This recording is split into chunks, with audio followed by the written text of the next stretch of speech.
Ciao a tutti!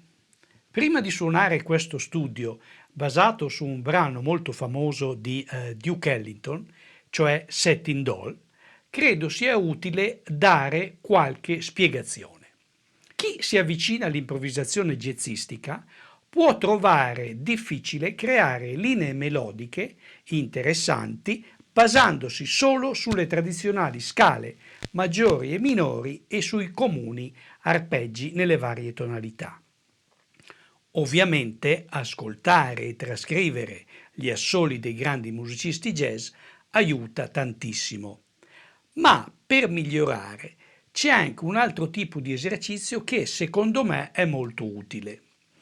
Si tratta di scegliere un brano e scrivere sul pentagramma una sorta di improvvisazione ragionata, aiutandosi con lo strumento. Il risultato finale ovviamente non avrà la spontaneità e l'energia di una vera improvvisazione estemporanea, ma se non altro permetterà di suonare qualcosa di più creativo rispetto ai tradizionali esercizi tecnici. In sostanza si tratta di scrivere qualcosa che sta a metà strada tra le solite scale e i soliti arpeggi e una improvvisazione vera e propria. D'altra parte, le regole dell'armonia e della suddivisione ritmica sono le stesse sia durante l'improvvisazione in tempo reale sia scrivendo sul pentagramma. Lo studio che ho scritto è basato sulla progressione armonica di Setting Doll ed è piuttosto breve, infatti si tratta solo di un chorus e mezzo. Comunque contiene 3 concetti che secondo me sono molto importanti. Primo, il ritmo. Secondo, tensione e risoluzione. Terzo, abbinamento tra accordi e linee melodiche. Vediamoli in dettaglio. Come si sente dire spesso da tutti gli insegnanti e dai musicisti jazz, il ritmo è l'elemento più importante dell'improvvisazione e senza un buon ritmo è impossibile creare un assolo interessante per chi ci ascolta. In pratica, chi inizia a improvvisare deve confrontarsi con 3 suddivisioni fondamentali: gli ottavi, le terzine e i sedicesimi. Ovviamente, oltre a queste, esistono infinite suddivisioni ritmiche, ma la maggior parte delle improvvisazioni del cosiddetto jazz mainstream sono basate su combinazioni di ottavi, terzine e sedicesimi.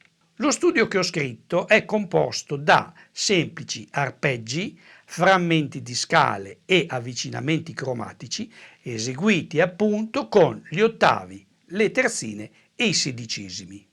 L'aspetto ritmico di questo studio è così importante che in pratica si potrebbe ottenere un risultato musicalmente efficace anche cambiando le note delle varie frasi, mantenendo la stessa suddivisione ritmica. In definitiva, si tratta più che altro di uno studio ritmico. Gran parte delle progressioni armoniche dei brani standard del repertorio jazzistico sono basate sulla sequenza secondo, quinto, primo, vale a dire in tonalità di Do maggiore, Re minore settima, Sol settima, che è dominante, e Do, che quasi sempre viene suonato con la settima maggiore. L'accordo di Sol settima è caratterizzato da una certa dissonanza che viene a risolversi sull'accordo di tonica, che può essere maggiore o minore. L'accordo di tonica è decisamente consonante e privo di tensione. Questo susseguirsi di tensione e risoluzione rende la progressione armonica piuttosto interessante e ideale per chi vuole improvvisare a note singole.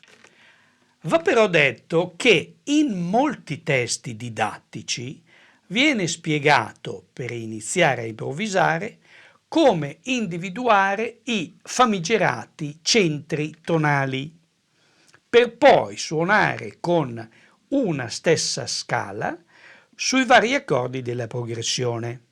Questo metodo non è sbagliato, ma purtroppo non consente di creare un assolo contraddistinto da una certa varietà, vale a dire con tensione e risoluzione. Nello studio che ho scritto, per mettere in pratica questo concetto di tensione e risoluzione, su alcuni accordi di dominante vengono utilizzati arpeggi estranei alla tonalità, che creano una temporanea tensione, poi risolta sull'accordo di tonica.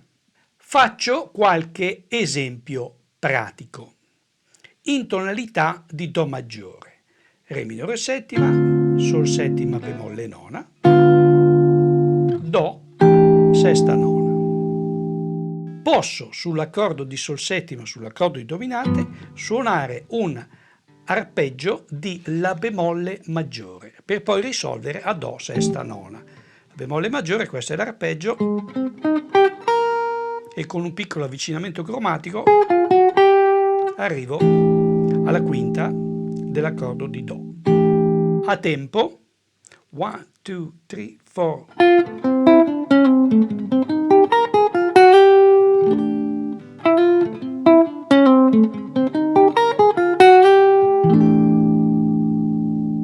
Altra tonalità, Fa maggiore, Sol minore settima, Do settima bemolle nona, Fa nona.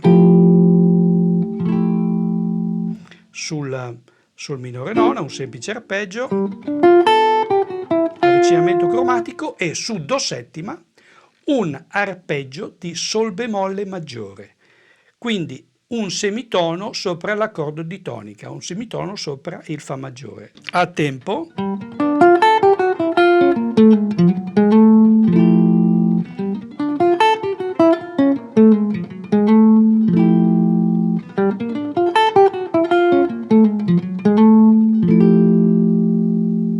tonalità di Si bemolle, Do minore, Fa settima bemolle nona, Si bemolle maggiore.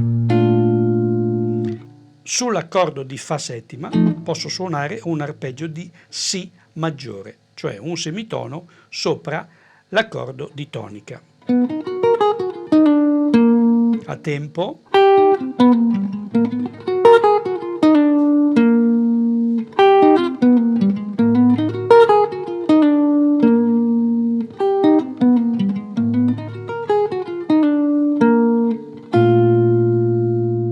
tonalità di Re minore, Mi minore settima bemolle quinta, La settima, Re minore. Sulla settima posso suonare un arpeggio di Si bemolle maggiore o di Sol minore, che sono simili.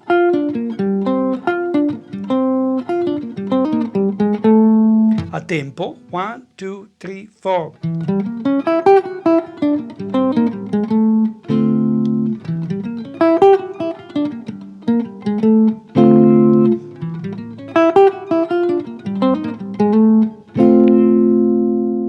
Ricapitolando, per realizzare tensione e risoluzione è possibile suonare un arpeggio maggiore mezzo tono sopra l'accordo di dominante oppure mezzo tono sopra l'accordo di tonica. Terzo concetto: abbinamento tra accordi e linee melodiche. Rispetto agli altri due, che sono validi anche per pianoforte, sax, tromba, clarinetto, eccetera, questo ultimo concetto riguarda solo la chitarra. Si tratta di abituarsi, durante il primo periodo di studio, ad abbinare una o più linee melodiche agli accordi di una data progressione, rimanendo nella stessa posizione della tastiera. Qualche esempio pratico: una semplice progressione La minore settima, Re settima bemolle nona, Sol maggiore. Per riprendere il giro armonico, posso anticipare la minore settima con un mi settima bemolle nona. Quindi la progressione è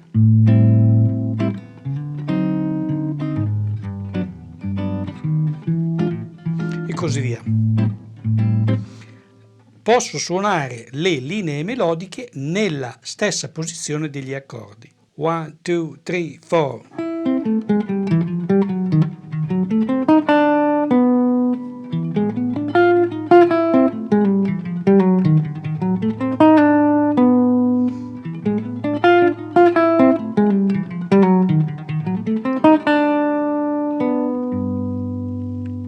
Esempio in un'altra tonalità, Mi bemolle maggiore, quindi Fa minore settima,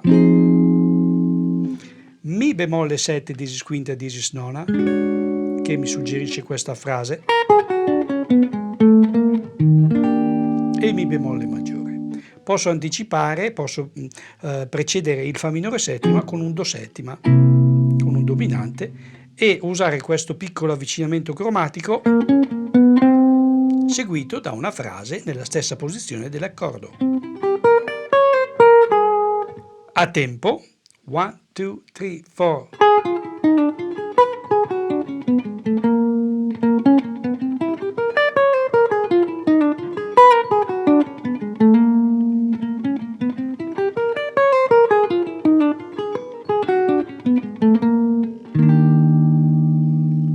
Altra tonalità, La minore.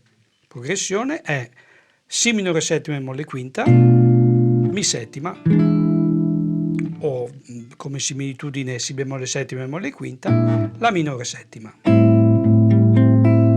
Posso precedere il Si semidiminuito con un Fa maggiore. Progressione quindi è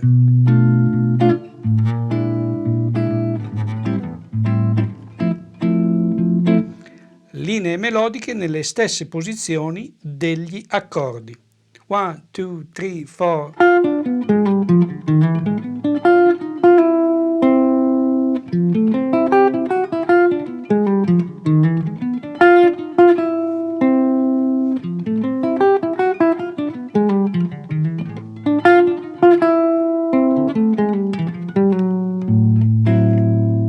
Ovviamente questo abbinamento fisico tra accordi e linee melodiche ha solo scopo didattico e serve più che altro per aiutare chi inizia a improvvisare con la chitarra jazz.